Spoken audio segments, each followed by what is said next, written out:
Hey everyone, I'm Peter Stories here to guide you today. If you use this video to drift off to sleep, please tap like, hit subscribe, and drop a comment telling me where you're watching from and what time it is there. Now settle in, get cozy, and let yourself relax.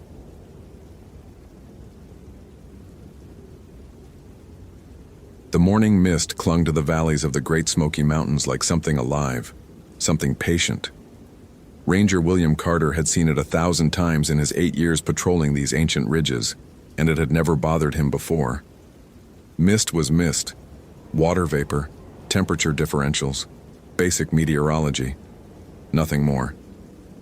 He adjusted the radio on his belt and continued up the trail toward Clingman's Dome, his boots finding easy purchase on the familiar path.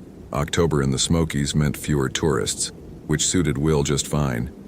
Fewer people to lecture about bear safety, fewer idiots trying to take selfies near cliff edges, fewer opportunities to bite his tongue when some New Age hiker started going on about spiritual energy or sacred grounds. Will Carter was a man of facts. He had a degree in forestry from NC State, a certification in wilderness medicine, and exactly zero patience for superstitious nonsense. When other rangers told stories around the fire about strange lights or unexplained sounds in the backcountry, Will would roll his eyes and launch into explanations involving swamp gas, nocturnal animals, or simple human pattern-seeking behavior. His colleague Megan Sullivan used to call him the fun police, though she'd say it with a smile that took the edge off. Used to, past tense, because Megan hadn't returned from her patrol 3 days ago, and that was a fact that even Will's rational mind couldn't explain away. He'd volunteered for this search sector despite his scheduled day off. Chief Ranger Matthews had assembled teams covering every trail in the Cataloochee region where Megan had last radioed in. 57 square miles of wilderness, much of it old-growth forest that looked exactly as it had when the Cherokee called this place home. Will had argued for the sector northwest of her last known position, using topography and weather patterns to calculate the most logical search area. Matthews had nodded approvingly. Trust Carter to approach a search and rescue with a systematic methodology. But 3 days was a long time in these mountains, especially with temperatures dropping below freezing at night. The trail narrowed as it climbed, rhododendron thickets pressing in from both sides. Will paused to mark his map, noting the GPS coordinates every quarter mile. His radio crackled, static and fragments of other search teams checking in. Nothing yet. He clicked his own response and kept moving. It was another 20 minutes before he noticed the first marker. A pile of stones, each one roughly the size of his fist, stacked in a careful cairn just off the trail. 7 stones high, perfectly balanced. Will frowned. Hikers sometimes built these things, little monuments to their own presence. Park policy discouraged it, leave no trace principles, but people did it anyway. He made a note to dismantle it on his way back. Except, he took a step closer. The stones were arranged with unusual precision, and there was something deliberate about the pattern. The top stone had a hole worn through its center, a natural formation that would have taken decades of water erosion to create. Strange choice for a casual cairn. And there, beneath the rocks, Will crouched down. Scratched into the dirt barely visible were marks. Not random scuff marks from boots, but deliberate lines forming shapes he didn't quite recognize. They reminded him vaguely of the pictographs he'd seen documented from Cherokee archaeological sites. Though he was no expert in Native American symbolism, he took a photo with his digital camera. The Park Service still used these instead of phones for documentation, and stood up. Probably nothing. Some history buff playing amateur anthropologist. Still, it nagged at him as he continued up the trail. The rational part of his mind cataloged it as an oddity, filed it away, moved on. The second cairn appeared a half-mile later. Same configuration, same 7 stones, same hole in the top stone. This time the marks in the dirt were more extensive, forming what looked like a circle with radiating lines. Will's frown deepened. 2 identical structures suggested intent, not coincidence. He photographed it and checked his GPS. He was now deep in the backcountry, miles from the nearest marked trail. Megan's last radio check had placed her approximately 2 miles northeast of his current position. A third cairn, then a fourth. They appeared at irregular intervals, always just visible from the trail, always arranged with that same meticulous precision. Will's analytical mind churned through possibilities. Were these old markers? Survey points? But they looked too recent. The disturbed earth still dark with moisture. And the frequency was increasing. The last two cairns had been only 300 yards apart. The forest had grown quieter, he realized. No bird calls, no rustling in the underbrush, just the whisper of wind through pine needles and the sound of his own breathing. He told himself it was the elevation. He was approaching 5,000 feet. But even his rational explanations felt hollow. Then he saw the tree. It dominated a small clearing ahead, an ancient oak that must have been here before the first European settlers arrived. Its trunk was massive, easily 15 feet in diameter, and its branches spread out like grasping fingers against the gray sky. But it was what hung from those branches that stopped Will in his tracks. Bundles, dozens of them suspended by what looked like braided plant fiber. Each bundle was roughly cylindrical, wrapped in some kind of bark or leather, and decorated with feathers, stones, and other objects he couldn't identify from this distance. They swayed gently in the breeze, creating a faint rustling sound that set his teeth on edge. Will approached slowly, his hand instinctively moving to the can of bear spray on his belt. Not that bear spray would help with whatever this was. As he got closer, he could see more details. The bundles were intricately constructed, layered with materials both natural and unsettlingly organic. Were those animal bones? And the smell? Sharp, acrid, like burning sage mixed with something fouler, some kind of art installation? But who would hike this far into the backcountry just to... His radio erupted with static so loud he jumped. Through the interference, he caught fragments of a voice. "Carter, respond. Found something." More static. "Megan's, oh Christ!" He fumbled with the radio. "This is Carter. Say again. Over." Nothing but white noise. "Repeat your last transmission. Over."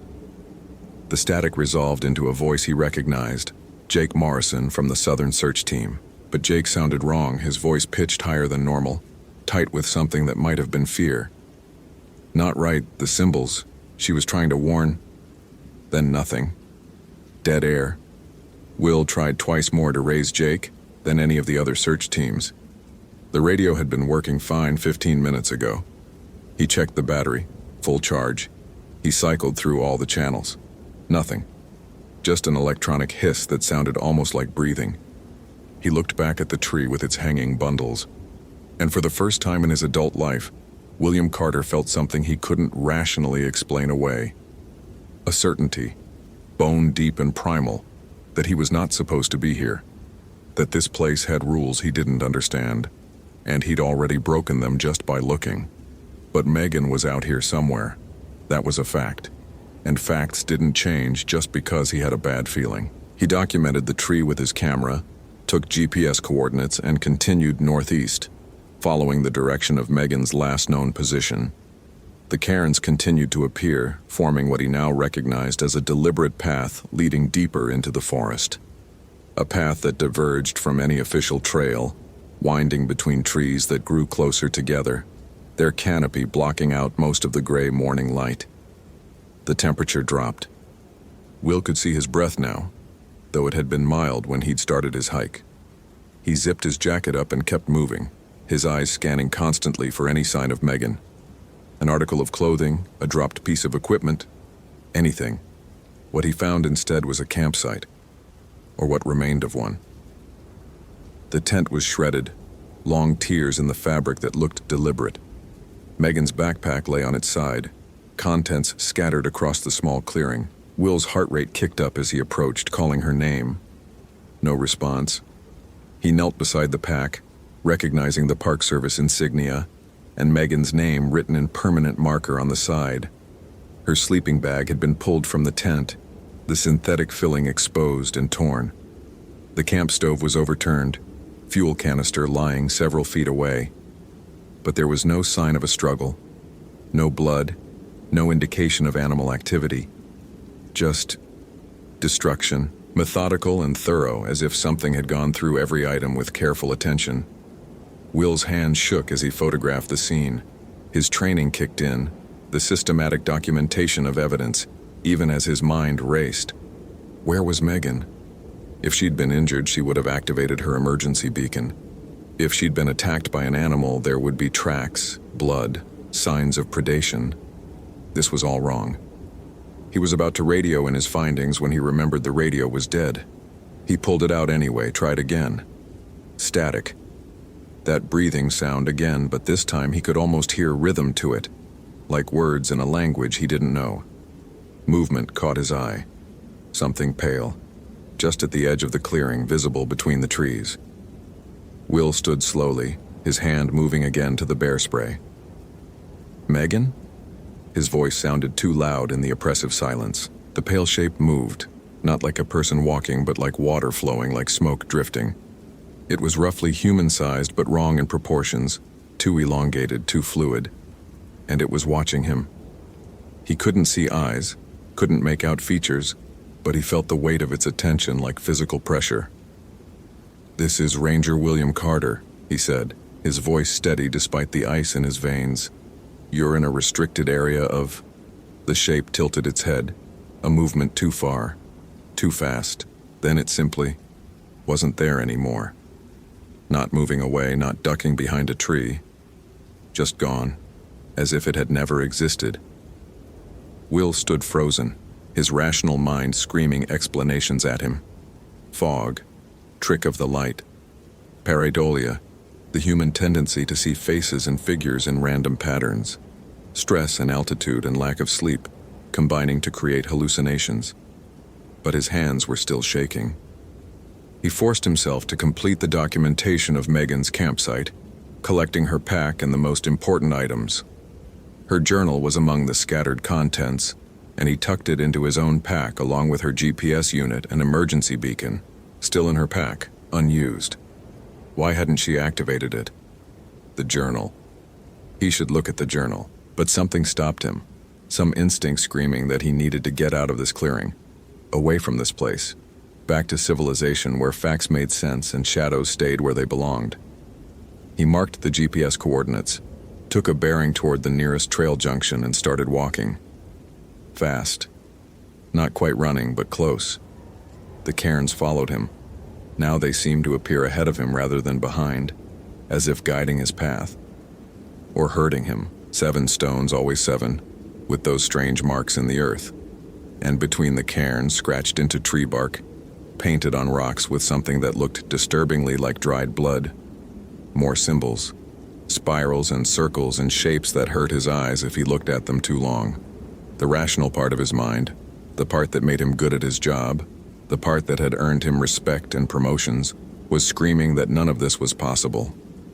But it was being drowned out by something older, something that remembered when humans were prey and the dark places held real monsters. He'd been walking for an hour when he heard the singing. It came from ahead and to his left, echoing through the trees. A woman's voice, high and clear, singing words he didn't understand. Cherokee, maybe? The melody was beautiful and utterly wrong, notes that seemed to bend reality around them. "Megan!"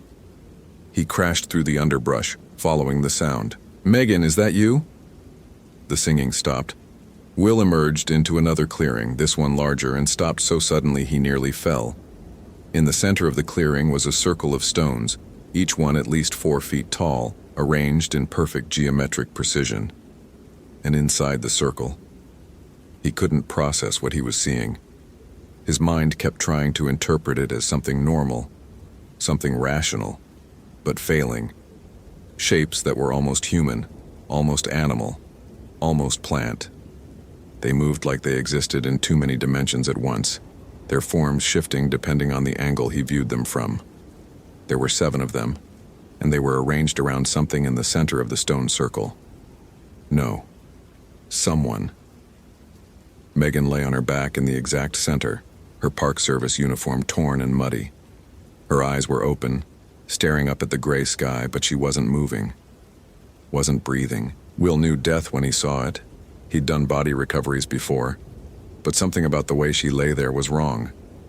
Too peaceful, too arranged, like she'd been positioned rather than fallen. And around her, driven into the earth in a pattern that echoed the symbols he'd been seeing all morning, were stakes of wood carved with more of those spirals and circles. Offerings lay scattered between the stakes, bundles of herbs, small animal skulls, stones with holes like the ones on the cairns. No, the word came out as a whisper. Will took a step forward. The shapes around Megan's body turned toward him as one. He still couldn't see faces, couldn't make out distinct features, but he felt their attention fix on him with terrible intensity. And he understood with crystalline certainty that bypassed all his rational defenses that he was looking at something that had been old when the Cherokee first entered these mountains, something that had watched generations of humans come and go, that had heard prayers and received offerings, that had protected these woods and punished those who violated its ancient rules. The Nunahai. The word appeared in his mind not as a memory but as knowledge placed there. The immortal ones, spirit protectors of the Cherokee, dwelling in the high mountains, appearing as pale figures in the mist, helping those who showed proper respect, destroying those who profaned sacred places. And Megan had profaned something. Or he had. Or someone had. And now the debt was being collected. One of the shapes moved closer, gliding across the ground without disturbing the fallen leaves. Will couldn't move, couldn't breathe. It reached toward him with what might have been a hand, might have been a branch, might have been smoke taking solid form. He could see through it to the trees beyond, could see how it bent light around itself like heat shimmer. Then it touched his forehead. The world exploded into sensation. He was seeing through other eyes, experiencing other memories. Megan, 2 days ago, finding this clearing, taking photos of the stone circle, disturbing the offerings for better angles, laughing into her radio about finding some kind of Native American ruins and how this would be great for her photography portfolio. Moving the stones, touching the carved stakes, stepping into the sacred circle without permission or prayer. And something noticing. Something ancient and patient and terrible, rising from the earth and the trees and the mist itself. Coming for her that night, surrounding her tent, teaching her why the Cherokee had left certain places untouched, teaching her that respect was not optional, that sacred meant sacred, that some boundaries existed for reasons that transcended human understanding. Will was back in his own body, falling to his knees, vomiting onto the forest floor. The shapes had drawn back, but they were still there, still watching, judging. He understood now. This wasn't random. This wasn't a monster hunting for sport. This was justice by rules far older than American law, than written language, than human civilization itself. The Nunahai were protectors, but protection had teeth. Megan had violated their sacred space, had treated it as a curiosity rather than a shrine, had literally stepped over the boundaries meant to keep humans safe. And Will? Will had been photographing those cairns, documenting the warning markers, approaching with his skepticism and his rational explanations, reducing spiritual reality to interesting geological formations. I'm sorry. The words came out broken. I didn't know. I didn't understand. The shapes didn't respond, but their attention shifted slightly. Waiting. Will's mind raced. He'd studied Cherokee history and culture as part of his park training, though he'd approached it with the same clinical detachment he brought to everything. But he remembered now. Offerings. Tobacco. Apologies spoken to the spirits before taking anything from the forest. Prayers of thanks and respect. He had no tobacco, no sage. Nothing but his own words and the desperate hope that intention mattered more than ritual. He stood on shaking legs and approached the stone circle, stopping well outside its boundary. The shapes watched but didn't move. Up close, he could see that Megan's body was unmarked. No violence, no trauma. She might have been sleeping except for the absolute stillness of death. He wondered if they'd simply frightened her heart into stopping, or if there were ways to kill that left no physical evidence. I'm sorry for trespassing in your sacred place, he said, his voice steady now. I'm sorry for treating your warnings as curiosities. I'm sorry for approaching with disrespect and arrogance. He paused, choosing his words carefully. May I take her body home? Her family, her people, they need to perform their own rituals. They need closure. Silence. The wind had stopped. Nothing moved in the forest except those pale, shifting shapes. Then, slowly, the shapes around Megan began to fade, not leaving, but becoming less visible, less present. The one that had touched him remained, and Will understood that he was receiving an answer. Take her. Go. Do not return. Tell others that this place is forbidden. Respect what you cannot understand. Will moved forward on trembling legs and lifted Megan's body. She was cold but not stiff with rigor mortis, and he realized she probably hadn't been dead for more than a few hours. They'd kept her here. Kept her preserved? As a lesson? As a warning? He carried her out of the circle, moving carefully, keeping his eyes downcast in what he hoped was a gesture of respect. The remaining shape watched him go, and as he left the clearing, he heard that singing again. Beautiful and terrible, words in a language predating English, Cherokee, maybe predating language itself. A song of boundaries and consequences, of ancient laws that humans forgot at their peril. The journey back took hours. His radio never worked again. The cairns remained visible, guiding him back toward the main trail, but now he understood them for what they were. Markers of sacred space, warnings to go no further. The bundles in the tree weren't art. They were offerings and prayers, communication with powers that existed outside human comprehension. By the time he reached the ranger station, the sun was setting, painting the mountains in shades of amber and crimson. Chief Matthews met him at the entrance, relief and horror fighting for dominance on his face when he saw Megan's body. Carter, my God, what happened? We lost radio contact and Jake said he found something, but then we couldn't reach him either and... Matthews trailed off, seeing Will's face. Jake? Will's voice was hoarse. Is Jake okay? He came back 2 hours ago. Shaken up, wouldn't tell us what he saw. Said he found some kind of ritual site and then his radio died and he got turned around in the fog. Matthews gestured to the station. He's inside. Are you injured? What happened to Megan? Will looked down at his colleague's body, her face peaceful in death. Heart failure, I think. Natural causes. The lie came easily, and he realized it wasn't really a lie. By the laws of this place, by the rules that had governed these mountains for millennia, her death was entirely natural, cause and effect, action and consequence. Matthews frowned but nodded, already reaching for his radio to call in the coroner and notify Megan's family. As other rangers came out to help, Will slipped inside the station looking for Jake. He found him sitting in the break room staring at nothing, a cup of cold coffee clutched in his hands. Jake looked up when Will entered, and the recognition in his eyes confirmed what Will had suspected. You saw them too, Will said quietly. Jake nodded slowly. I thought I was losing my mind.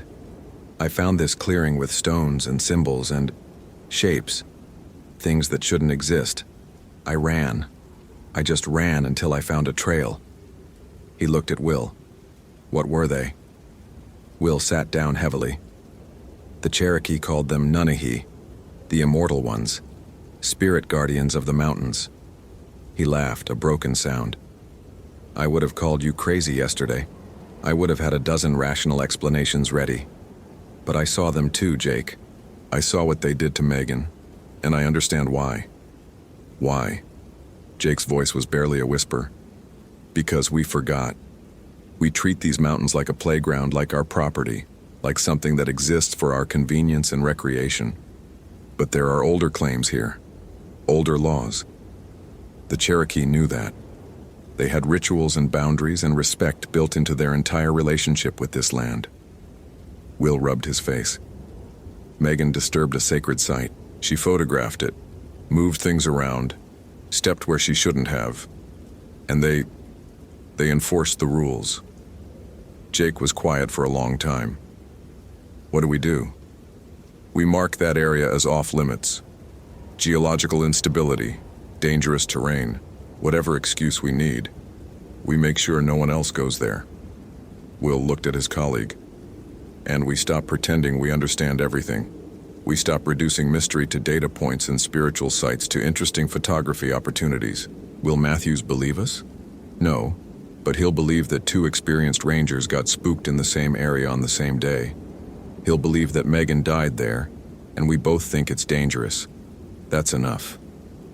Over the following weeks, Will submitted his report, carefully edited to remove any mention of impossible shapes or ancient spirits. Heart failure, difficult terrain, tragic accident. Megan's family held a funeral. The park officially closed the area around the stone circle, citing dangerous geological conditions. Jake transferred to a different park 3 months later, unable to look at the mountains without remembering. But Will stayed. Something had changed in him during those hours in the forest, something fundamental.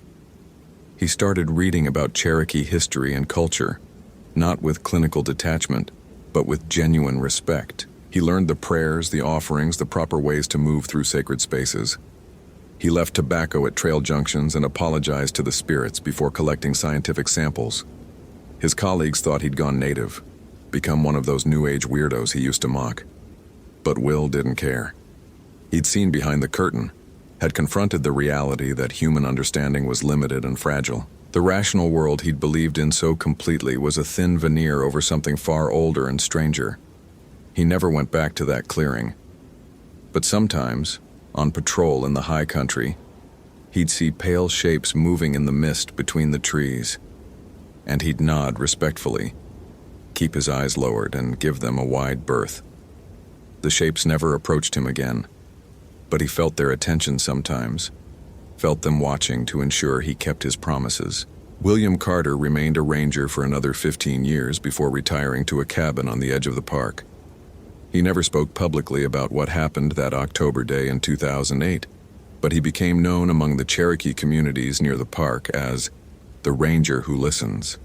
When developers proposed expanding trails into previously restricted areas, Will's testimony about sensitive archaeological sites was given unusual weight. When tourists complained about areas being off-limits, he found ways to redirect them without explaining why certain boundaries should not be crossed. And on certain nights, when the mist rose thick from the valleys and the mountains seemed to pulse with ancient patience, Will would sit on his porch and listen to the singing carried on the wind, beautiful and terrible. That voice from the deep forest reminding him that humanity was young and temporary, while the mountains and their protectors were eternal. He never called himself a believer, but he was no longer a skeptic either. He'd learned that there was a vast territory between those two positions, a space where respect and humility lived, where questions had answers that couldn't be reduced to data and facts. The last cairn, the one closest to the main trail, remained standing for years after. 7 stones perfectly balanced, with a hole through the topmost one.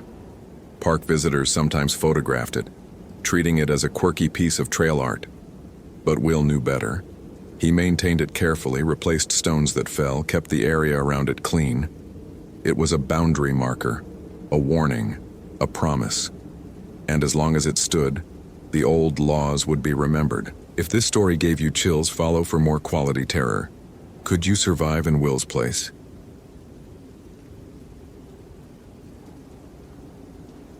Christopher Hayes had always trusted data. Numbers didn't lie, patterns revealed truth, and every mystery yielded to systematic analysis. That certainty died somewhere between the 3rd and 4th missing persons report he pulled from the Bettles Park Service archive. Each one separated by exactly 13 years. Each one describing the same impossible circumstances. The fluorescent lights in the small ranger station hummed overhead as Christopher spread the yellowed papers across the desk. December 2008 had come to Alaska's most remote wilderness with its characteristic brutality. Temperatures hovering at 20 below, darkness claiming 20 hours of every day, and now Megan Torres, his research partner, and the closest thing he had to family, had vanished into the frozen heart of gates of the Arctic National Park without a trace. He'd flown in from Fairbanks 3 days ago, expecting a straightforward search and rescue operation. Megan had been radio silent for 72 hours, missing her scheduled check-in from the research camp they'd established near the Alatna River. The Park Service had assured him this wasn't unusual. Equipment failures happened in extreme cold, batteries died, people got delayed by weather. But Megan was meticulous, almost obsessive about protocols. She would have hiked to higher ground for signal rather than miss a check-in. What Christopher found in the archives turned a worrying absence into something that made his hands shake as he read. December 21st, 1995. Sarah Chen, wildlife biologist, disappeared from the Arrogech Peaks region. Last seen heading toward a valley the local Koyukon Athabascan guides refused to enter. No body recovered. December 21st, 1982. Marcus Whitehorse, geologist, vanished during the winter solstice. His camp was found intact, equipment functioning, but Marcus was gone. Footprints led toward the same valley before disappearing into wind-scoured ice. December 21st, 1969. Two hikers, names barely legible in the faded report, lost in a sudden storm. Search teams reported unusual atmospheric conditions and navigational difficulties near the valley. One body found 3 months later, frozen solid, eyes wide open. Cause of death, exposure. Notation in the margin, almost hidden. Subject's compass and watch both stopped at exactly 11:47 p.m. The valley. Every report mentioned the same geographic feature.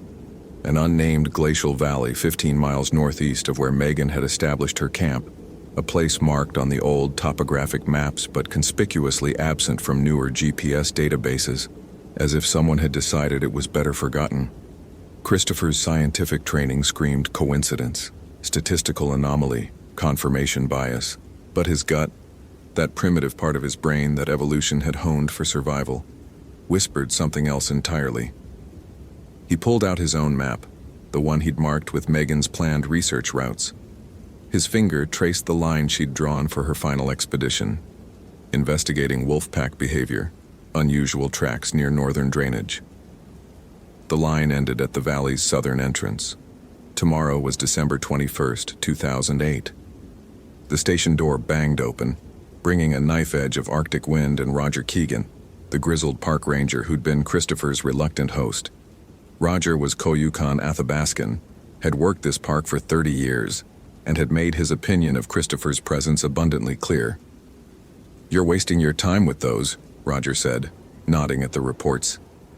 His face, weathered by decades of sub-zero winds, remained impassive. "And you're wasting mine. These disappearances," Christopher began. "Happened, yes, we looked hard, found nothing, just like we'll find nothing now." Roger poured himself coffee from a pot that looked older than the station itself. "Your partner made a choice. That valley isn't for people like you." "People like me?" "Outsiders. Scientists. People who think they can measure everything, explain everything." Roger's dark eyes held something Christopher couldn't quite read. The old people, the ones who knew the land before the Park Service came, they had names for that place. Adletmiut, the home of the transformed ones. Kalapalooit's gateway. They didn't go there, especially not during the long dark. Christopher forced patience into his voice. "Roger, I respect indigenous knowledge, but right now I need facts. Megan is out there, alive or dead, and I'm going to find her. Your friend crossed a line that shouldn't be crossed. The land up there, it's thin. The barrier between here and..." Roger gestured vaguely. "Elsewhere. It gets thinner every 13 years during the solstice, when the sun barely touches the horizon. What walks there isn't for us to see." "That's superstition." "No." Roger's voice went flat. "That's survival knowledge passed down for 10,000 years. But you won't listen. None of you ever do." He pulled out a battered satellite phone. "I'll authorize the helicopter for first light. You'll have 4 hours of searchable daylight. After that, you're on your own, and I'm not sending anyone after you if you don't come back." Christopher nodded, turning back to the reports. He heard Roger leave, heard the door slam, heard the wind howling through the gaps in the old building's walls. But what he noticed most, what made his skin prickle, was the notation at the bottom of Sarah Chen's file, written in different ink, added years later.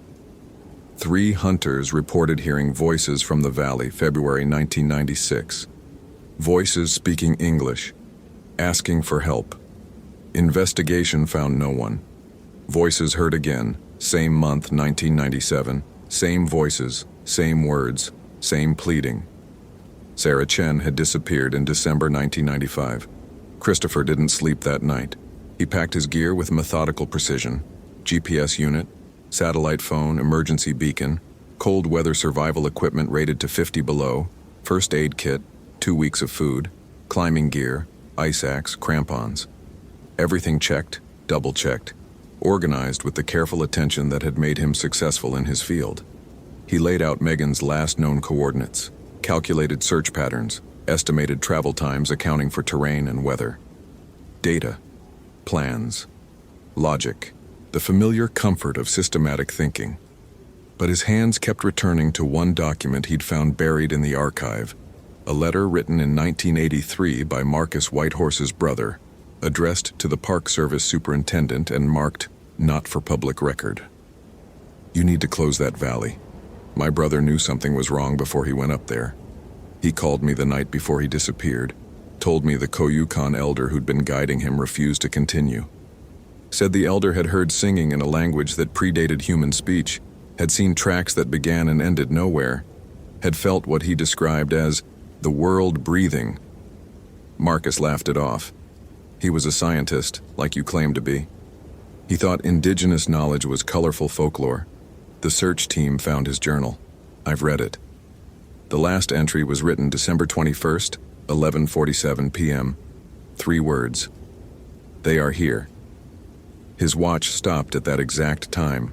His GPS unit recorded his position moving. Not walking speed, not running speed. Moving at 70 miles per hour in a straight line toward the valley's center. Then all signal ceased. Explain that with your science. The Park Service response paper-clipped to the letter.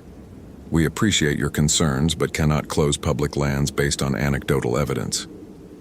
Christopher forced the letter from his mind as the helicopter lifted off at first light, Roger piloting with grim efficiency. The landscape below was a study in hostile beauty, endless mountains sharp as broken teeth, glaciers grinding through valleys carved over millennia, forests so dense and dark they seemed to absorb light rather than reflect it. "There!" Christopher shouted over the rotor noise, pointing to a cluster of tents beside the frozen Alatna River. "That's base camp." Roger brought them down in a clearing 100 yards away. The skids touched packed snow, and Christopher was out immediately, his breath freezing into ice crystals before him. The temperature read -28 Fahrenheit, but wind chill drove it far lower. Megan's camp was intact. Too intact. The tents stood perfectly arranged, guy lines taut, no damage from wind or wildlife. Her equipment sat exactly where it should be. Stove, fuel canisters, solar panels, battery banks, all functional. The research data, recorded meticulously on her laptop, showed entries up to December 18th. Observations of the local wolf pack, tracking data from GPS collars, behavioral notes. Then nothing. Her personal journal. Megan always kept a handwritten journal, a quirk Christopher had teased her about, lay on her sleeping bag. The last entry was dated December 18th, 8:47 p.m. The wolves aren't acting right. They've changed their territory patterns, moving away from their normal range, heading south like they're fleeing something. GPS collar data shows them breaking into a run around coordinates 67.8432 degree N, 153.2891 degree W, then scattering. That's near the valley the guides mentioned, the one they won't name. Found tracks this morning that don't match any species I know. 5-toed canine configuration, but the spacing suggests bipedal locomotion. Stride length over 6 feet. Taking the snowmobile up tomorrow to investigate. Something's happening up there. Can feel it. The air has that electric quality, like before a lightning storm. But it's too cold for storms. Christopher would tell me I'm being unscientific.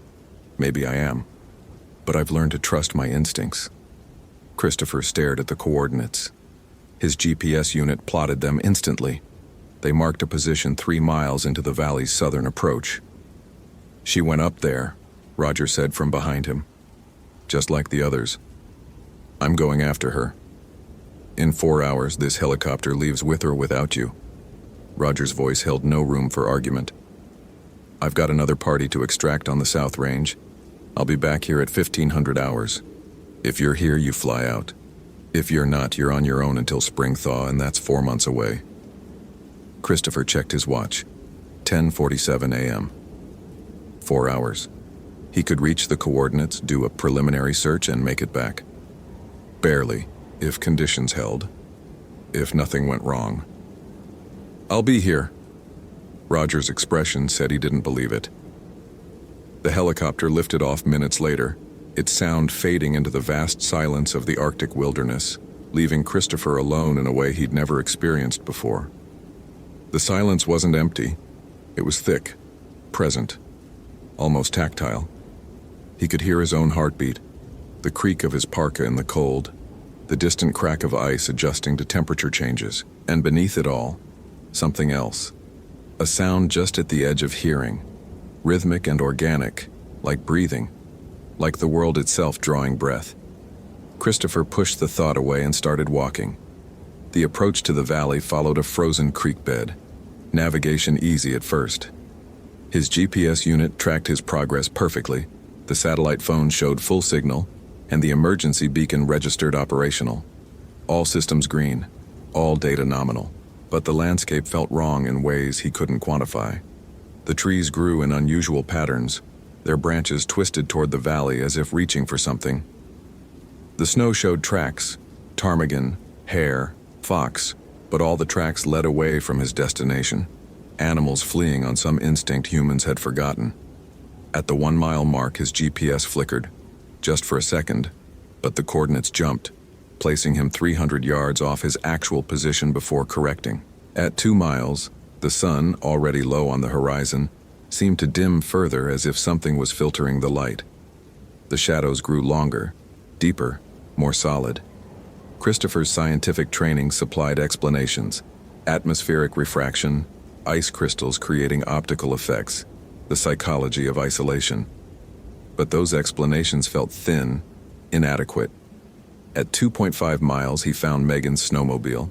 It sat abandoned at the valley's threshold, engine cold, key still in the ignition. The fuel gauge showed 3/4 full.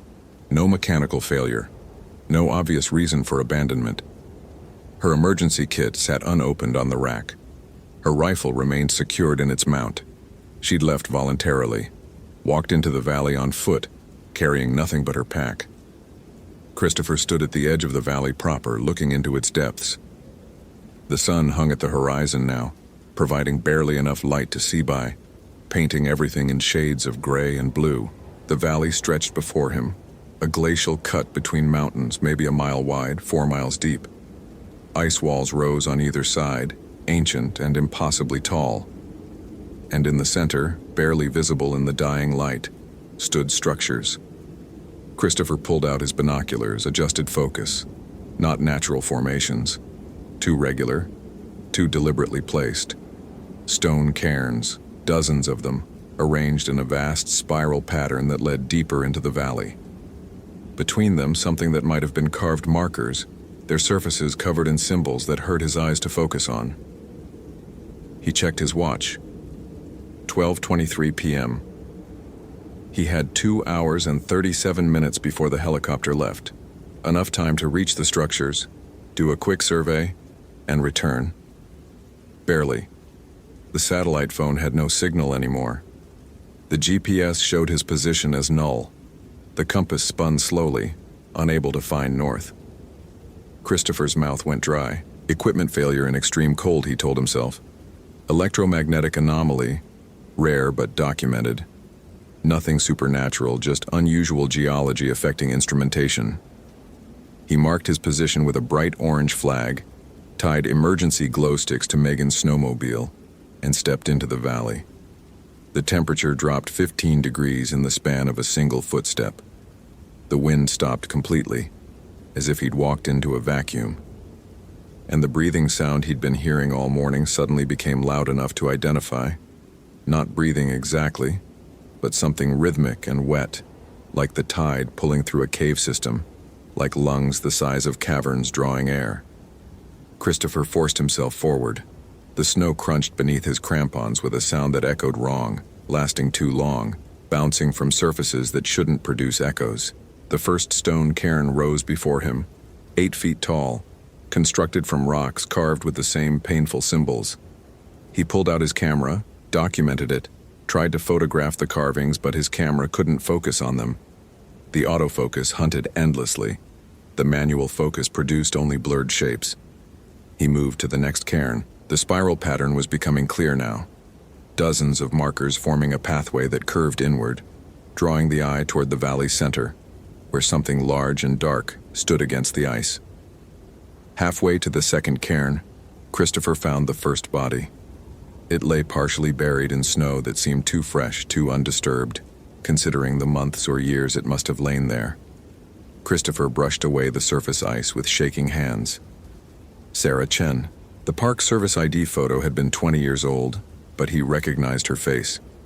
She was perfectly preserved by the cold, eyes open, expression frozen in something beyond terror, something closer to awe, or recognition, or understanding.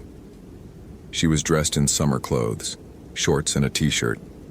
No cold weather gear despite dying in sub-zero temperatures, and her body was marked. Symbols cut into her exposed skin, precise and deliberate, matching the carvings on the stones. Christopher stumbled backward, his training screaming hypothermia confusion, his logic demanding rational explanation. But his instincts, those old, deep instincts, knowing exactly what he was seeing, a sacrifice, a marking, a transformation interrupted or incomplete. His radio crackled, impossible since the satellite phone was dead, and through the static came a voice. Megan's voice. "Christopher, can you hear me? I'm so cold. I need help. Please. I'm at the center. I can't move. Something's wrong. Please help me." He ran. Every rational thought evaporated in the face of that voice, that plea. His pack bounced against his back. His crampons bit into ice. His breath burned in his lungs. The cairns blurred past, the spiral drawing him inward, the light fading to almost nothing as the sun touched the horizon behind him. The breathing sound grew louder. It was all around him now, not coming from any direction but from the air itself, from the space between spaces, and underneath it another sound, singing. No words, no melody, just harmonics that predated language, sounds that shouldn't come from human throats. Christopher burst into the valley's center and stopped so suddenly he fell, his knees hitting ice hard enough to crack the surface. The structure before him was ancient, not hundreds of years old, not thousands, ancient in a way that made those timescales laughable. It was carved from living glacial ice, or perhaps the ice had grown around it, but it remained clear, untouched by time or weather. A doorway, 10 feet tall, covered in carvings that shifted and moved when viewed peripherally, and around it, frozen in the ice like insects in amber, were figures, human-shaped, nearly human. But their proportions were wrong, their limbs too long, their skulls elongated, their teeth far too many and far too sharp. Their skin showed fur in patches, their hands ended in claws, their legs bent like a wolf's hindquarters. The Adlet, the transformed ones, the creatures from Inuit legend, born when a woman mated with a red dog, the offspring half human, half canine, banished to the far north where they became something else, something older than the story that remembered them. And standing before the doorway, alive and moving, was Megan. She turned at his approach, and Christopher's heart broke. Her eyes were black from lid to lid. Her skin had taken on a bluish cast, frost spreading across her flesh in fractal patterns. When she smiled, her teeth had multiplied, filling her mouth in rows. "Christopher." Her voice came from everywhere and nowhere, harmonizing with the breathing sound. "You came. I knew you would. The analytical mind, the seeker of truth. They knew you'd come. Megan, what?" His voice cracked. "What happened to you?" "I found the truth." She gestured to the doorway, to the frozen figures. "Do you know what this place is? It's a boundary, Christopher. The shamans knew. They came here for vision quests, to touch the spirit world, to see beyond the veil. But something went wrong. Centuries ago, the boundary didn't close. It's been bleeding through ever since, slow and patient, waiting for the right times, the right conditions, the right sacrifice.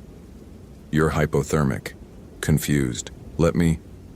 Every 13 years, when the sun barely touches this valley, when the dark is deepest, the threshold opens wider. They need someone to step through willingly, someone to complete the crossing. All the others fought it, resisted. That's why they're still here, frozen, trapped between states. Megan moved toward him, her gait wrong, too fluid. But I understand now. I can feel what they are, what they want. They're not evil, Christopher. They're not even alien. They're what we were, what we could be again.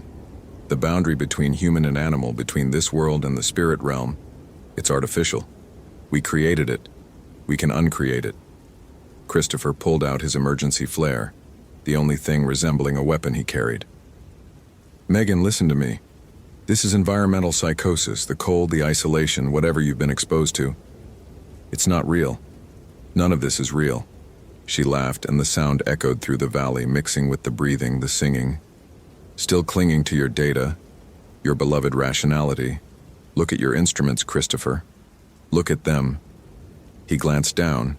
His GPS unit was displaying impossible coordinates, numbers that placed him simultaneously in Alaska, Greenland, Siberia, and nowhere at all. The altimeter claimed he was both at sea level and 17,000 feet high. The temperature gauge fluctuated wildly, -30, +70, -90, all within seconds. The tools you trust are meaningless here. This place exists outside your framework, outside time as you measure it. Sarah Chen calls for help because she's still experiencing the moment of her death, over and over. Marcus Whitehorse is simultaneously frozen in that ice and walking beside you right now. Can't you feel him? And God help him, Christopher could, a presence just out of sight matching his footsteps, breathing his same rhythm. The shamans called it the Kalupuluit's Gateway, Megan continued, but that's just another name, another story trying to explain what can't be explained in human terms. This is where reality frays, where the skin of the world grows thin enough to see through. She extended her hand, and Christopher saw her fingernails had darkened, lengthened, becoming claws. It's beautiful, Christopher, the perspective from here. I can see everything at once, past, present, future, all flowing together. I can see the wolves who fled, still fleeing, always fleeing. I can see the others who came before, their molecules dispersed through the ice, but their consciousness intact, aware. I can see you standing here making a choice. What choice? His voice was barely a whisper. To understand, or to remain blind. To cross the threshold with me, or to leave. She moved closer, and Christopher could smell her. Pine and ice and something organic and wrong. But if you leave, you'll carry this back with you. The knowledge, the awareness. You'll spend every moment knowing what's here, what's waiting. Every December 21st for the rest of your life, you'll feel it calling. And 13 years from now, you'll come back. They always come back. The sun dropped below the horizon. Full dark rushed into the valley like a physical force, and in that darkness things moved. The frozen figures in the ice began to shift, their eyes opening, their mouths moving. The breathing sound crescendoed into a howl that vibrated in Christopher's chest cavity, in his bones, in his skull. And the doorway opened. Light poured out. Not light like he'd ever seen, but something raw and primary. The kind of illumination that existed before the sun, before stars, before the concept of seeing itself. It was blinding and invisible simultaneously, revealing and concealing. Beyond the doorway, Christopher saw shapes that hurt his mind to process. Vast spaces that couldn't fit inside the mountains. Creatures that were wolves and humans, and neither and both. Moving through landscapes that obeyed no natural law. He saw time as a physical dimension, stretching in all directions at once. He saw the moment of his birth and his death, simultaneous, and overlapping. He saw Megan as she was, as she had been, as she was becoming, human dissolving into something wild and free and terrible. "Last chance," she said, her voice now layered with harmonics no human throat could produce. "Cross with me and understand everything, or run and spend your life haunted by what you almost saw." Christopher's analytical mind shattered. Every framework he'd built, every system of understanding, every tool he'd relied on, all proved worthless in the face of this. The universe was not orderly, reality was not fixed. The boundaries he'd taken for granted were arbitrary, artificial, and ephemeral. But beneath the breaking, beneath the dissolution of everything he'd believed, one small, primal piece of him remained intact. The survival instinct, the human core that predated thought itself. He turned and ran. Behind him, Megan's laughter chased him through the valley, alongside him, ahead of him, inside him. The cairn seemed to move as he passed, reaching with stone fingers. The frozen figures in the ice tracked him with their black eyes. The breathing became a roar, then a scream, then a silence so profound it was its own form of sound. Christopher ran blind, his headlamp illuminating nothing useful, his sense of direction completely lost. He tripped over snow, slammed into ice, fell and rose and fell again. Behind him, or above him or below him, the doorway's light painted the valley in impossible colors. He found Megan's snowmobile by pure luck, or perhaps because something wanted him to find it. His hands shook so badly he could barely turn the key, but the engine caught, roared to life. He pointed it south and accelerated, the valley walls blurring past. Something ran alongside him, pacing him, a shape that was sometimes a wolf, sometimes a person, sometimes something between. It made no sound, left no tracks, but he could see it in his peripheral vision, keeping perfect pace no matter how fast he drove. The valley mouth appeared ahead. The snowmobile shot through it, and the moment he crossed the threshold, everything snapped back to normal. Temperature stabilized. The GPS lit up with coordinates.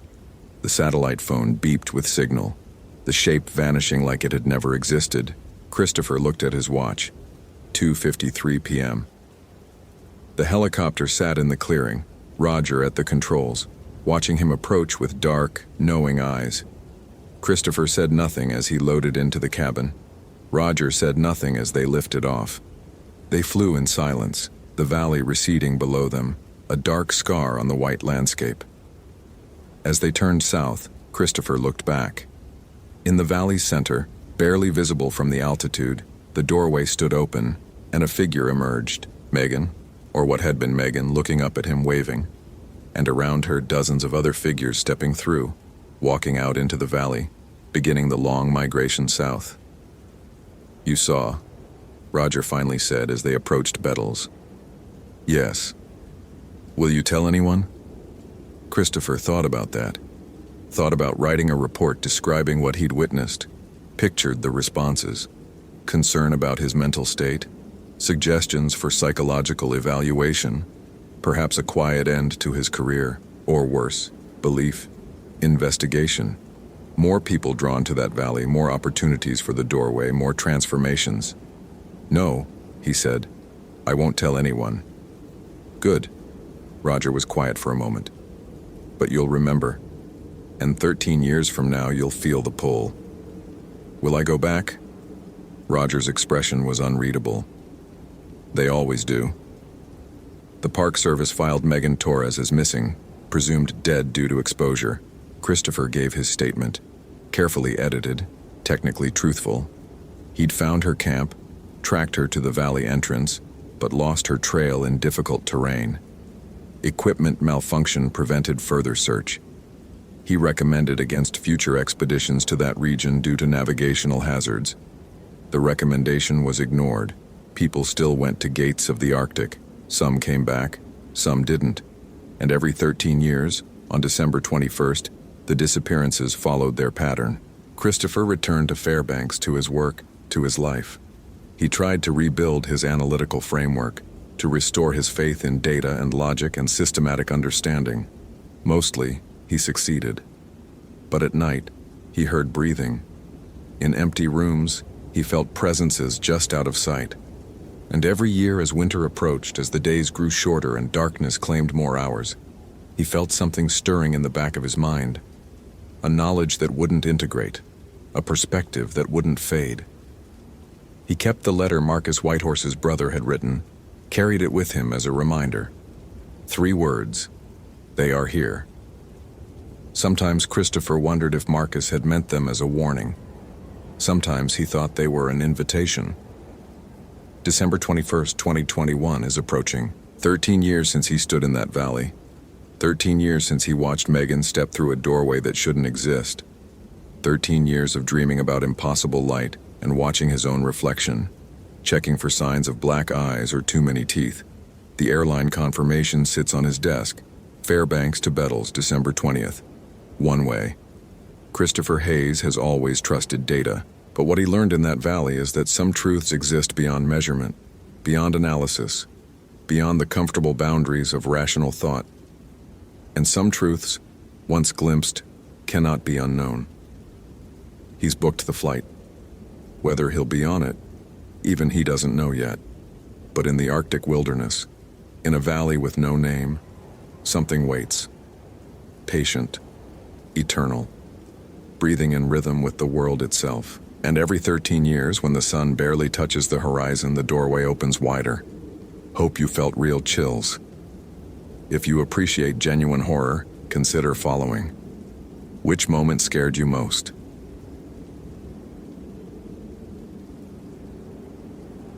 Isle Royale National Park, Michigan, February 2008. The hydroplane's engine cut through the frozen silence like a scream, and then there was nothing but wind. Sarah pressed her gloved hand against the frosted window, watching Isle Royale emerge from the gray expanse of Lake Superior like a monument to isolation. 23 miles of wilderness trapped in ice, accessible only by the mercy of pilots willing to risk the crossing. She'd made this trip a dozen times before, tracking wolf populations, collecting data, writing papers that maybe 300 people would ever read. But she'd never made it in February, never in the dead months when the park belonged only to winter and whatever could survive it. "You're sure about this?" The pilot's voice crackled through her headset, skeptical in that particular way of people who knew better. "Weather Service says we got maybe 6 hours before another system moves in. I can't guarantee I'll be able to come back for you if it hits early." Sarah nodded, her throat tight. 5 days. Daniel had been radio silent for 5 days. Their last communication had been brief, professional. Standard check-in procedures, weather conditions, nothing remarkable. Then nothing. The Park Service had assured her it was probably equipment failure, that Daniel was experienced enough to handle a few days without contact. But Sarah knew Daniel, knew his meticulousness, his backup systems, his almost neurotic adherence to safety protocols. Something was wrong. The hydroplane touched down on the ice near Rock Harbor with a grinding shudder that made Sarah's teeth ache. She gathered her pack, emergency supplies, satellite phone, extra batteries, first aid kit, and stepped out into air so cold it felt like breathing glass. The pilot helped her with her gear, his movements quick and efficient. "His camp's about 4 miles northeast from here near Siskiwit Bay," Sarah said, adjusting her pack. "If I'm not back by 1400 hours, assume the weather got me and I'm holing up. I'll try the sat phone every 2 hours." "Roger that. And Dr. Chen?" The pilot's weathered face was serious. "The Ojibwe guides I know, they don't come to this island in winter. Say it's not right. Just keep your head on a swivel, yeah?" Sarah forced a smile she didn't feel. Superstition. The Ojibwe had rich traditions, yes, but she was a scientist. She dealt in observable phenomena, quantifiable data. Still, as she watched the hydroplane lift off and disappear into the gray sky, she felt suddenly very small. The forest swallowed her within minutes. Isle Royale in winter was a different world. The familiar trails buried under 3 feet of snow, the usually vibrant ecosystem locked in suspended animation. Sarah had snowshoes, a GPS unit that was already struggling with satellite lock, and a compass. The temperature was 7 degrees Fahrenheit and dropping. She moved carefully, methodically, the way she'd been trained. Watch for thin ice. Avoid overhanging branches heavy with snow. Conserve energy. 4 miles in these conditions could take 3 hours. She found the first sign 2 miles in. The tree was a white pine, maybe 80 years old. Its bark scarred with something that made Sarah stop walking.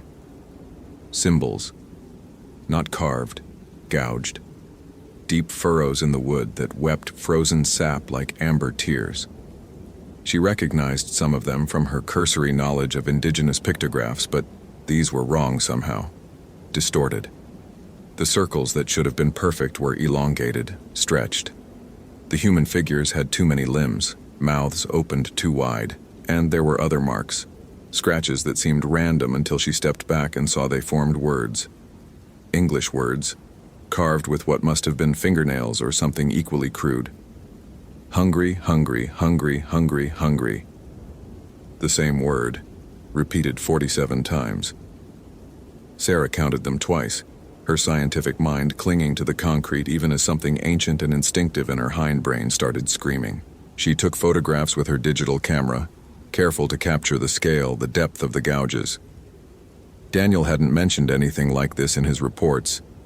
His research focused on the island's wolf population dynamics, how they'd evolved in isolation, their prey relationships with the moose herds. Nothing about this. The second sign came half a mile later. Tracks. Sarah had spent enough time in the field to identify most animal prints by sight. She knew wolf, moose, fox, snowshoe hare. These started as human boots. She could see the distinct tread pattern of hiking boots, probably size 11 or 12. Daniel's size. But then they changed. It wasn't gradual. One print was clearly boot. The next was something else entirely. Elongated toes, almost claw-like. The gait widened, became irregular, and they were deeper, as if whatever made them had grown heavier with each step. Sarah knelt beside them, her hand hovering over the depressions in the snow. The scientific part of her brain cataloged observations. 5 toe-like impressions approximately 9 inches long. Spacing suggests bipedal locomotion, but stride length is wrong, too long, nearly 7 feet between prints. The other part of her brain, the part that still remembered being afraid of the dark, whispered one word: run. She didn't run. She followed the tracks. Daniel's camp materialized out of the forest like a wound. The tent was still standing, but one side had been torn open from the inside. Not cut with a knife. Torn, the reinforced nylon shredded by something with tremendous force. His supplies were scattered in a radius around the camp as if thrown. The camp stove was overturned, propane canister rimed with frost. His sleeping bag lay half in, half out of the tent, and Sarah could see dark stains on the fabric that made her stomach clench. Daniel. Her voice sounded absurdly loud in the silence. Daniel, it's Sarah. If you can hear me, make a sound. Nothing, just the wind moving through the pines with a sound like breathing. She approached the tent carefully, professionally, trying to maintain the detachment of an investigator even as her hands trembled inside her gloves. The blood, because it was blood, she could smell the iron tang of it even in the freezing air, led from inside the tent out into the forest, but not in drops or splashes, in smears, as if something had been dragged or had crawled. Inside the tent was worse. Daniel's research notes were scattered everywhere, pages torn from his field journals and plastered to the tent walls with what looked like partially frozen blood. His laptop was destroyed, the screen shattered, keyboard keys torn out and arranged in patterns that hurt to look at. And there were more symbols, drawn on every surface in combinations of blood and something darker, something that made Sarah's skin crawl. She recognized some of them now. Variations on Anishinaabe protective symbols, but inverted, corrupted. She found his journal, the one he always kept in his jacket pocket, lying near the tent entrance. The final entries were barely legible, the handwriting deteriorating from Daniel's usual neat print into frantic scratches. February 9th, something in the forest. Following me for 3 days now. Never see it directly, just movements at the edge of vision. Tracks don't match anything in my references. Called base camp, but radio's been acting strange. Static that almost sounds like voices. Whispers in a language I don't understand. February 11th. Haven't slept. Can't sleep. The hunger is constant now. Not normal hunger. Something else, something wrong. Keep thinking about the moose I found last week, the one that had been partially eaten. The wounds didn't match any predator I know, and the way the meat was torn, like hands, like human hands. February 12th. I understand now. The stories the Ojibwe elder told me last summer. The ones I dismissed as folklore. Wendigo, Wediko, the spirit of endless hunger that walks in winter. It's not a story. I can feel it in my bones, in my teeth. The cold goes deeper than temperature. It's inside me. And I'm so fucking hungry. All the time. Ate all my supplies. Not enough. Never enough. February 13th. The transformation is mercy, I think. Better to become the hunger than to feel it. I can hear it calling to me. No, I can hear me calling to me. The me I'm becoming. It promises satisfaction. Promises fullness. All I have to do is feed. Just once. Just to stop the ache. Sarah, if you find this, don't look for me. I'm already gone. What's left is...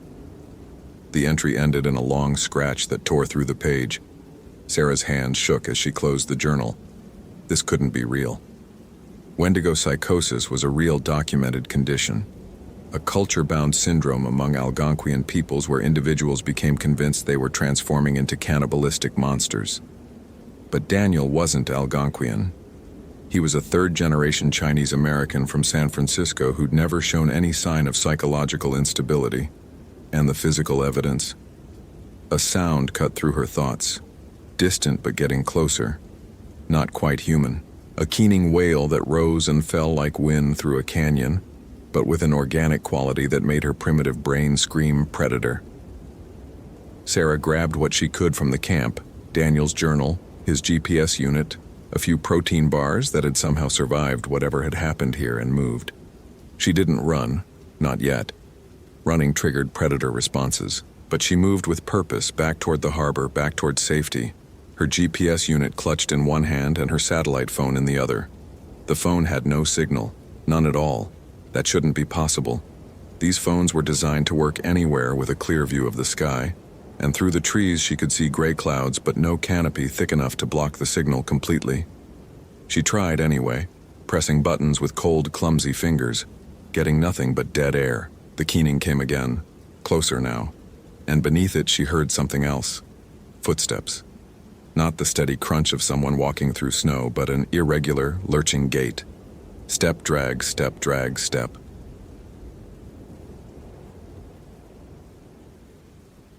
Olympic National Park, Washington State, 2014.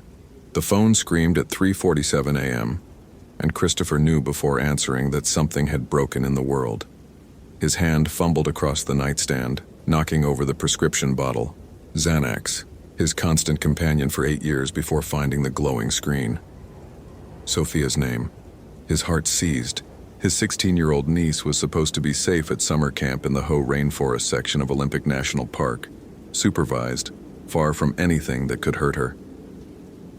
Sophia? His voice came out rough, thick with interrupted sleep and immediate dread. Uncle Chris? Her whisper crackled through static, barely audible. Uncle Chris, please. I don't know where I am. I can't find the trail. There's something. Slow down, honey. Are you hurt? Christopher was already out of bed, pulling on jeans with one hand.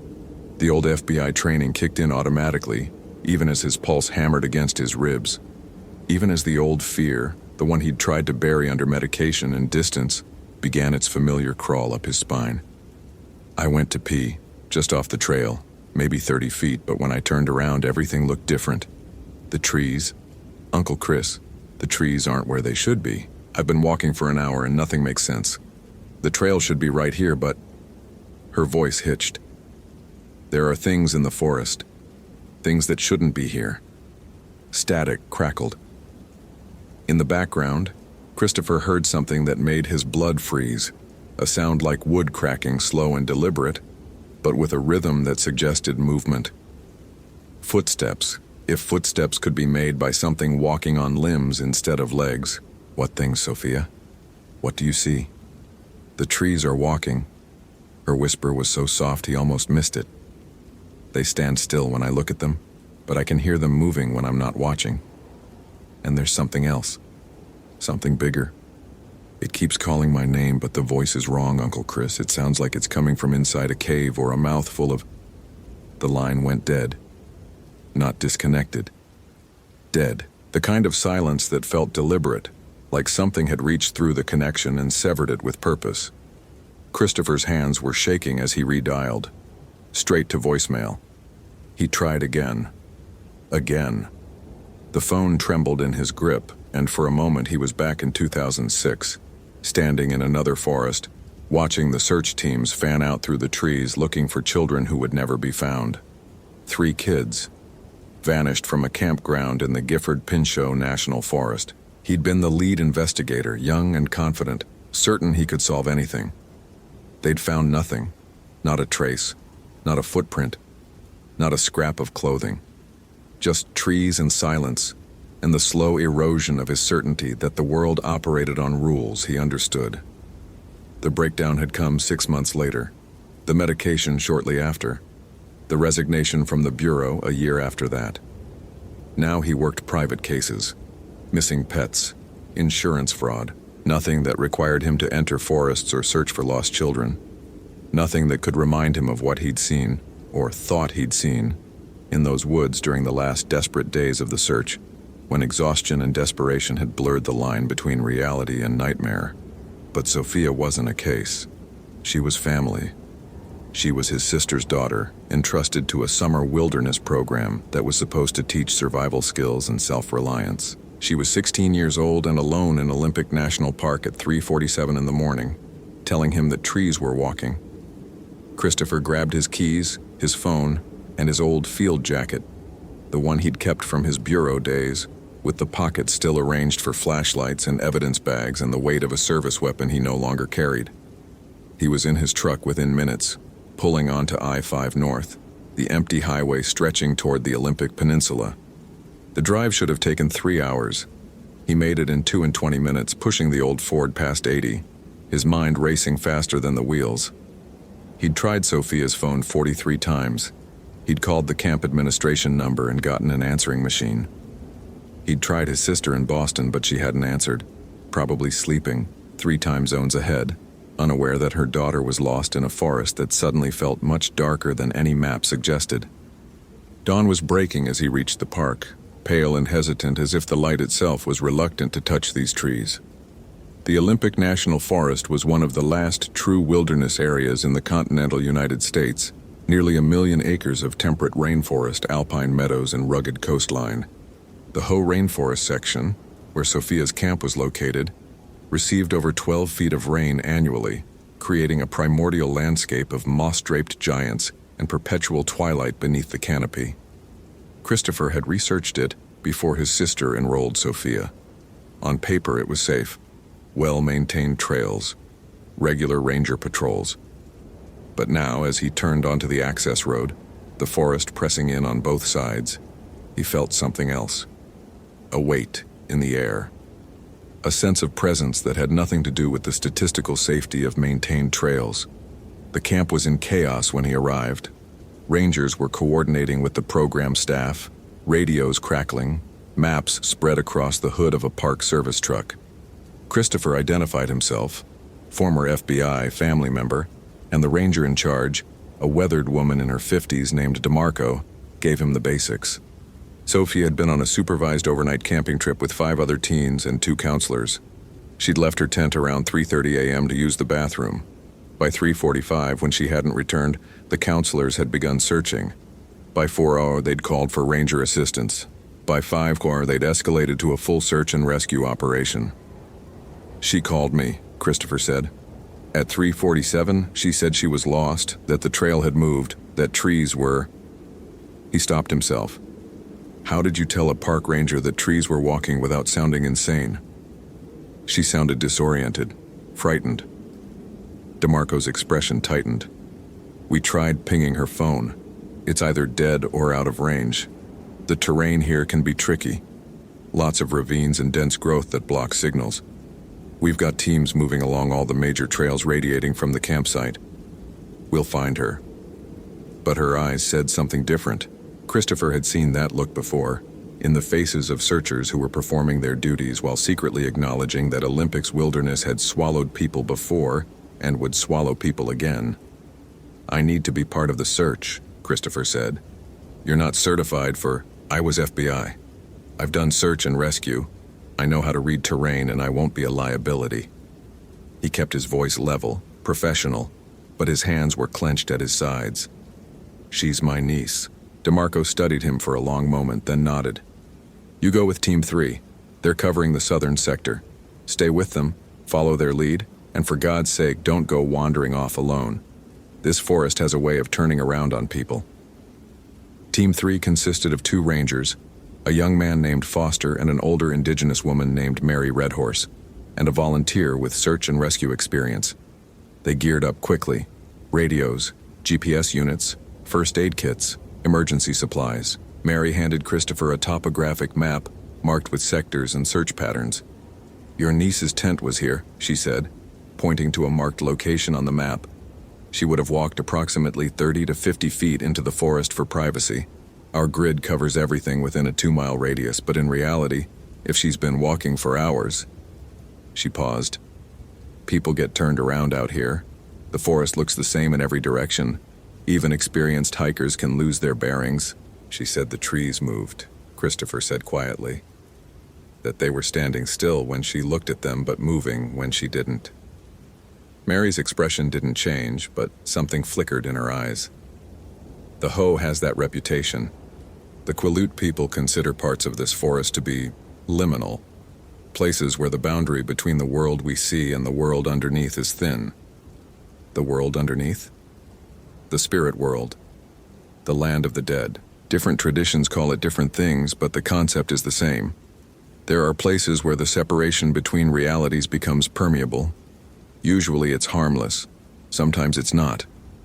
She met his eyes. "My grandmother used to tell stories about Disonokwa, the basket ogress. She lives deep in the forest and steals children, carries them away in a basket on her back. The stories are meant to keep kids from wandering too far from camp, but..." She trailed off. "But what?" "But sometimes people disappear in ways that don't make sense. Sometimes we find them days later, miles from where they should be, with no memory of how they got there. Sometimes we don't find them at all." She folded the map. "I'm not saying I believe in Disonokwa. I'm saying the forest has rules we don't fully understand. And sometimes those rules change." They moved into the forest as a team, calling Sophia's name, scanning the undergrowth for any sign of passage. The rainforest was dense and alien, massive Sitka spruce and western hemlock rising hundreds of feet overhead, their trunks draped in curtains of club moss and licorice fern. The ground was a thick carpet of decomposing matter, punctuated by nurse logs hosting entire ecosystems of fungi and saplings. Everything was green and growing and oddly silent. Too silent, Christopher realized after the first hour. No birds, no insects. Just the drip of moisture from the canopy and the soft sound of their boots on the trail. "Does it always feel like this?" he asked Mary. She'd been scanning the forest with an intensity that suggested she was looking for something specific. "No," she said simply. "This is wrong." They'd covered perhaps 3 miles when Foster's radio crackled. Another team had found something, a piece of torn fabric caught on a branch, about a 1/4 mile off any established trail. They converged on the location, a small clearing surrounded by ancient cedars. The fabric was from a sleeping bag liner, the kind the camp provided. Sophia's name was written on it in permanent marker. "She was here," DeMarco said, examining the fabric. "Question is, which direction did she go?" Christopher was studying the clearing when he noticed something odd. The trees around the perimeter were uniformly massive, 4, 5, 6 feet in diameter, centuries old. But there were gaps in the pattern, spaces where trees should be but weren't. and in those gaps the ground showed deep depressions, as if something heavy had recently been removed, or had recently moved. "Look at this," he said, crouching beside one of the depressions. The moss was torn, revealing dark soil underneath. The depression was roughly circular, perhaps 4 feet across, the size of a large tree trunk. But there was no stump, no sign of cutting. Just the disturbed earth, as if the tree had pulled itself free. Mary was beside him immediately, her hand hovering over the depression without touching it. "Oh no," she whispered. "Oh no, this is bad." "What is it?" In the old stories, Disanokwa doesn't just take children. She transforms the forest around her. Trees become her servants, moving to trap and confuse. The trail disappears. Landmarks shift. The forest itself becomes a maze with her at the center. Mary looked up at the surrounding trees, and Christopher saw genuine fear in her eyes. "If this is what I think it is, your niece isn't just lost. She's been taken into a place that exists alongside this forest but isn't quite the same. A pocket reality, a spirit trap." "That's folklore," Foster said, but his voice lacked conviction. "Then explain the tree depressions," Mary shot back. "Explain why the GPS coordinates keep drifting even though we're standing still. Explain why we've been walking south for an hour but the sun is still to our right instead of our left." Christopher pulled out his phone, checking the compass app. She was right. According to the phone, they were heading west. According to the sun, now barely visible through the canopy, they should be heading south. The discrepancy sent a chill through him that had nothing to do with the temperature. "We need to get out of this sector," DeMarco said, reaching for her radio. But when she keyed the mic, only static emerged. "That's impossible. These radios have a 10-mile range." The forest had grown darker, Christopher realized. Not from clouds or weather, but as if the light itself was being absorbed by the trees. The silence deepened, becoming oppressive, a physical presence that pressed against his eardrums. Then they heard the singing. It came from deeper in the forest, a wordless melody that might have been beautiful if it hadn't been so fundamentally wrong. The voice, if it was a voice, seemed to come from multiple directions at once, echoing between the trees in patterns that defied acoustics. It sounded like a woman, but also like wind through hollow logs, like water running over stones, like the creaking of branches under weight. "Sophia?" Christopher called out, but even as he said it, he knew his niece wasn't making that sound. The singing stopped. In the silence that followed, they heard footsteps. Heavy, deliberate, moving through the undergrowth with a rhythm that wasn't quite human, too slow, too measured, as if each step required thought and effort. "Back to the trail," DeMarco ordered. "Now." They turned to retrace their path, but the forest had changed. The trail they'd followed into the clearing was gone, replaced by a wall of sword ferns and salal so dense it looked impenetrable. Christopher spun, trying to orient himself, but every direction looked the same, trees and moss and shadow. "This way," Mary said, but her voice trembled. She led them in what should have been the right direction, but after 20 yards they found themselves back in the same clearing. The torn fabric still hung from the branch, but now there were more pieces scattered around the clearing's edge. Sleeping bag fragments, a torn backpack strap, a hiking boot that looked too small to belong to anyone but a teenager. "Oh God," Christopher whispered. "Sophia!" He lunged toward the boot, but Mary caught his arm. "Don't," she hissed. "It's bait. Don't you see? We're being herded." The footsteps were closer now, circling the clearing. Christopher caught glimpses of movement between the trees, something large and dark, moving with that same deliberate rhythm. Once he thought he saw a face, if face was the right word, something wooden and carved with hollow eyes and a mouth like a cave entrance, but when he looked directly at it, there was only a tree trunk, covered in moss and shadow. His medication. He needed his medication. The panic was rising, the old familiar sensation of reality becoming untethered. This was just like 2006, just like the Gifford Pinchot investigation when he'd started seeing things in the trees, when the forest had started to feel alive and malevolent. Stress and exhaustion creating hallucinations. That's what the bureau psychiatrist had said. That's what the medication was supposed to prevent. But the others were seeing it too.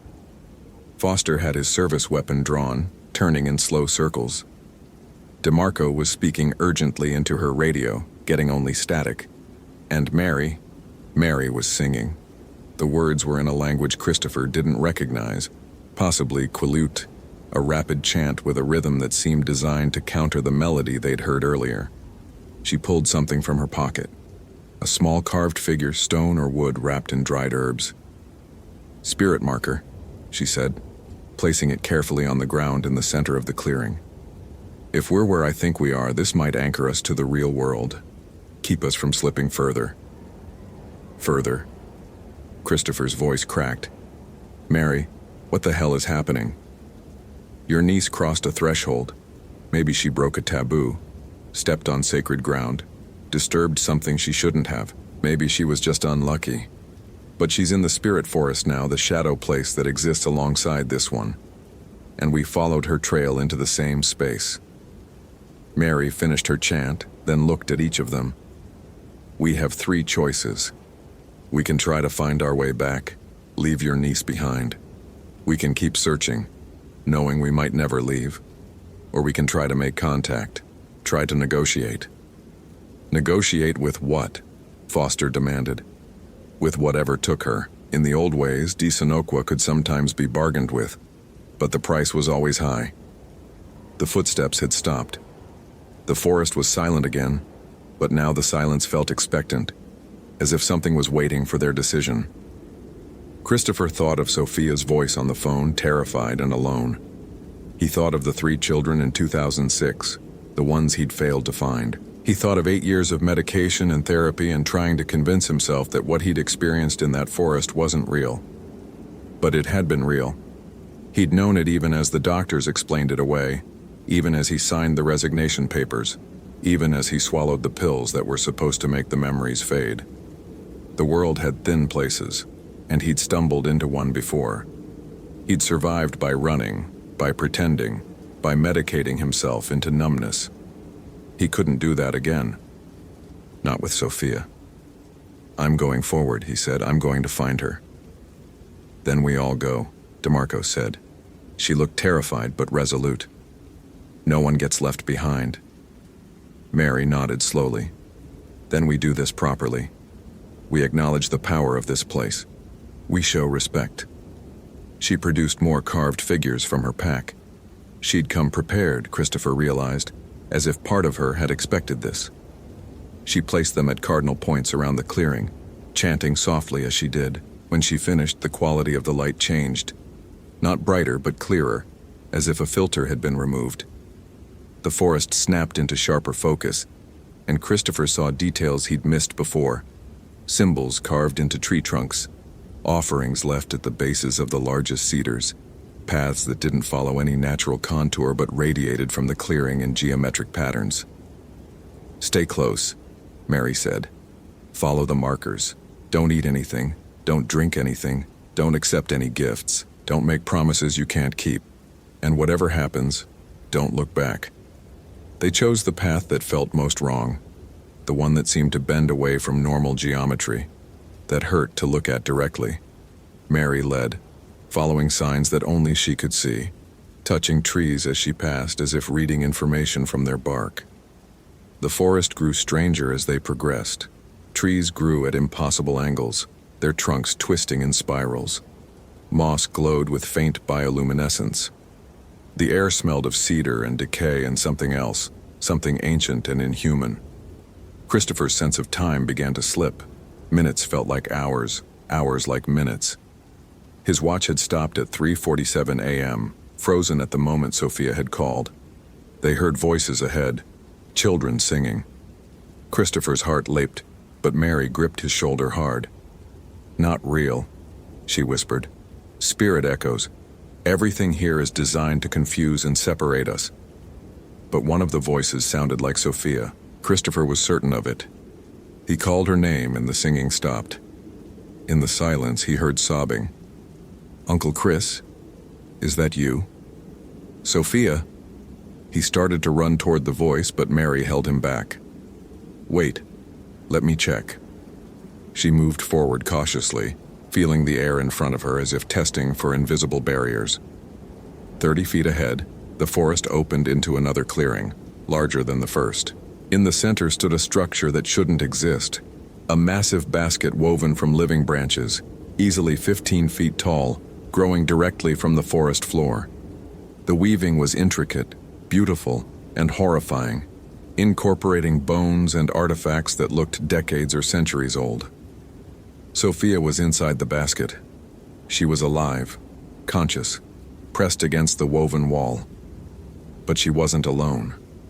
Christopher could see other shapes in the basket, other people, some moving, some disturbingly still. How many children had vanished in these forests over the years? How many had ended up here? "Uncle Chris, please." Sophia's face was pressed against the gaps in the weaving. "Please get me out." He started forward again, but this time Mary's voice stopped him cold. "Look at the ground. Look at what you're about to step on." The earth between them and the basket was wrong. It looked solid, but Christopher could see shadows moving beneath the surface, as if the soil was translucent and something was swimming just below. At the base of the basket, he could now see roots, massive, pulsing roots that spread through the clearing in a web of organic circuitry. "It's feeding," Mary said quietly. "The basket is a trap, but it's also a conduit. It's absorbing their energy, their youth, their life force. The longer they stay in there, the more they become part of the forest."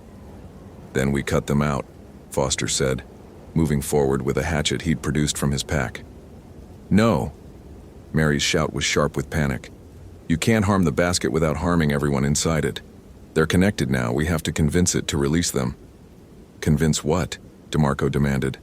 "That basket? The basket is just the physical manifestation. The entity, Disanoqua, or whatever it actually is, exists in the space between the physical and spiritual. We're in her domain now. We have to negotiate." Christopher stepped forward to the edge of the strange ground, as close as he dared. He could see Sophia more clearly now. She looked exhausted, terrified, but unharmed. "What does it want?" he asked Mary without taking his eyes off his niece. "In the old stories, different things. Sometimes food, sometimes acknowledgement, sometimes substitution. A life for a life." "Then I'll trade," Christopher said immediately. "Let her go. Take me instead." "Uncle Chris, no." Sophia's voice was ragged with crying. Mary was shaking her head. "It doesn't work like that anymore. The old rules have degraded. Now it just feeds. It's been forgotten for so long that the ritual structure is broken down. It's become less spirit and more hunger." As if in response, the trees around the clearing began to move. Not wind. Actual movement, trunks twisting, roots sliding across the ground like serpents. The basket shuddered and Sophia screamed as the weaving tightened around her. Christopher's mind was racing. In his FBI days, he'd been trained to negotiate with hostage takers, to find leverage and exploit it. But how did you negotiate with a force that operated outside human logic? How did you find leverage against something that existed in the space between real and unreal? Then he remembered what Mary had said. It had been forgotten. The Quileute stories were no longer widely told. The offerings were no longer made. The entity had lost its connection to the human world, and in losing that connection, it had lost its form, its rules, its purpose. It was starving for more than just life energy. It was starving for recognition, for belief, for its place in the world. "I see you," Christopher said loudly, addressing the forest itself. "I acknowledge you. I know you're real. I've always known." The movement stopped. The forest seemed to hold its breath. 8 years ago, I was in another forest, Gifford Pinchot. 3 children vanished and I led the investigation. We never found them. Christopher's voice was steady, but tears were running down his face. "I saw things in that forest, things that shouldn't exist. And I let people convince me I was crazy, that the stress had broken something in my mind. I took medication to forget. I walked away. But I knew. Somewhere deep down, I knew the world was stranger and darker than we pretend. He took a step forward onto the strange ground. It felt solid, but beneath his feet he could sense vast depth, as if he was standing on a thin membrane stretched over an abyss. I denied you. I denied everything that didn't fit into the rational world I was trained to believe in. But you're real. The thin places are real. The spirits, the entities, the things that live in the spaces between, all real. And I'm sorry I forgot. I'm sorry we all forgot. The forest sighed. There was no other word for it. A vast exhalation that seemed to come from the trees themselves. But you're hungry because we've forgotten you, and that's not my niece's fault. She's just a kid who wandered off a trail. She doesn't deserve this. None of the people in that basket deserve this. Christopher took another step. The ground held, but barely. If you want recognition, I'll give it. I'll tell your stories. I'll make sure people remember. But you have to let them go. All of them.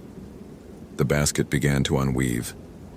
It happened slowly at first, then faster, the living branches retracting, the woven walls coming apart strand by strand. Sophia tumbled forward onto solid ground, gasping and shaking. Behind her, other figures emerged, teenagers, young adults, even a small child who looked barely 10. Christopher counted 8 people total, blinking in the strange light as if waking from a nightmare. But the presence wasn't done. Christopher could feel it focusing on him, assessing, judging. The air grew cold, and for a moment he saw her, truly saw her. Not a creature or a monster, but something much older and more complex. A spirit of the forest, born from the fear and respect of generations, shaped by stories and rituals in the dark places in human imagination. She had been a protector once, a boundary marker, a warning to children to respect the wilderness. But neglected and forgotten, she had become only the hunger, only the trap. She was in his mind now, and he could feel her examining his memories. The terror of his first investigation, the medication bottles, the resignation, the years of running from the truth he'd witnessed. She was showing him something too.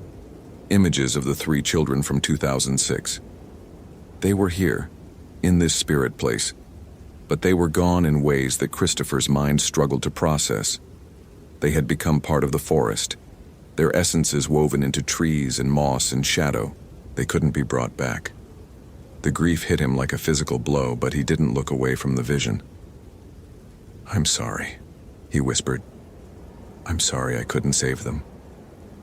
The presence retreated slightly, and Christopher felt something strange, almost like forgiveness, though not quite. An acknowledgement, perhaps, that he had done what he could with the understanding he'd had. Then it was gone. Not vanished, but withdrawn, receding back into the deep forest. The basket was completely unraveled, nothing but dead branches on the ground. The strange ground solidified into normal earth.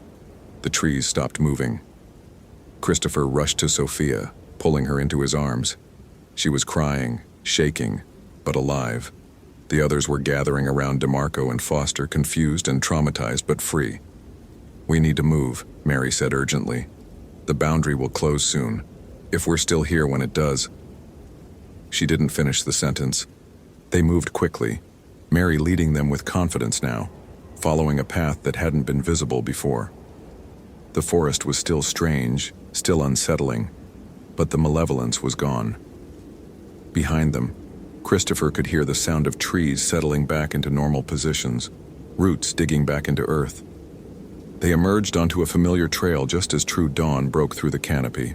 The transition was abrupt. One moment they were in the shadow forest. The next they were on a marked park trail with a ranger station visible in the distance. Normal sounds returned, birds calling, insects buzzing, the chatter of a distant creek. The rescued people were taken to the ranger station, then to a hospital in Port Angeles. Medical evaluations found them dehydrated and exhausted, but largely unharmed. Most had fragmentary memories of their time in the basket, a long nightmare from which they'd suddenly awakened. The longest missing had been gone for 3 weeks. The child had vanished 2 months prior.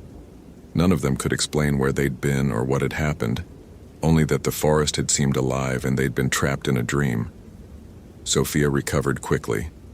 She remembered the walking trees and the terrible singing, but the details faded fast, becoming vague and dreamlike. Within a week, she was back with the camp program, though she never strayed from the trail again. She would grow up to become a park ranger herself, drawn to protect the places that had once terrified her. Christopher spent hours being interviewed, by park officials, by search and rescue coordinators, by therapists who were very concerned about his mental state. He told them an edited version. They'd gotten disoriented, found the missing people by luck. Everyone was safe. He didn't mention the basket or the spirit or the impossible forest, but he stopped taking the medication. He threw out every bottle, flushed every pill. The world was stranger than the doctors believed, and he couldn't afford to cloud his perception anymore. The nightmares returned, but he welcomed them as a form of truth. He met with Mary Redhorse 3 days after the rescue. She'd brought him to a small park in Port Angeles, away from the forest, but within sight of it. "You made a promise," she said without preamble, "to tell the stories." "I know." Christopher looked at the tree line, dark and deep. "How do I do that? Who's going to believe me?" "Some will. The ones who need to. The ones who've seen the thin places themselves but were afraid to acknowledge them." Mary handed him a worn notebook. "My grandmother's stories, about Disanaqua, about the spirit forest, about the old ways. Share them, adapt them, make them relevant. The entity needs recognition to maintain its form, its rules. Without that, it will keep degrading, keep becoming only hunger. And if I tell the stories, what happens? It becomes what it was meant to be again. A boundary marker, a protector, a warning. The forest will still be dangerous, wilderness always is, but it will be dangerous in ways we can understand and respect." Christopher took the notebook. The pages were filled with handwritten stories in both English and what he assumed was Quileute. "I'll do it," he said. "I'll find a way." He kept his promise. He started a blog about Pacific Northwest folklore, careful to frame everything as cultural preservation rather than personal experience. He compiled the stories Mary had given him, adding research on other entities and thin places across the region. The blog grew slowly but steadily, attracting people who'd had their own experiences, their own encounters with the impossible. He never returned to the FBI. He never returned to private investigation. Instead, he became something else, a keeper of stories, a bridge between the rational world and the strange places that existed in its margins. Sometimes, late at night, he would get emails from people who'd read his blog. They would describe experiences in forests or mountains or deep caves, experiences that had no rational explanation. He would respond to each one, acknowledging what they'd seen, validating their reality.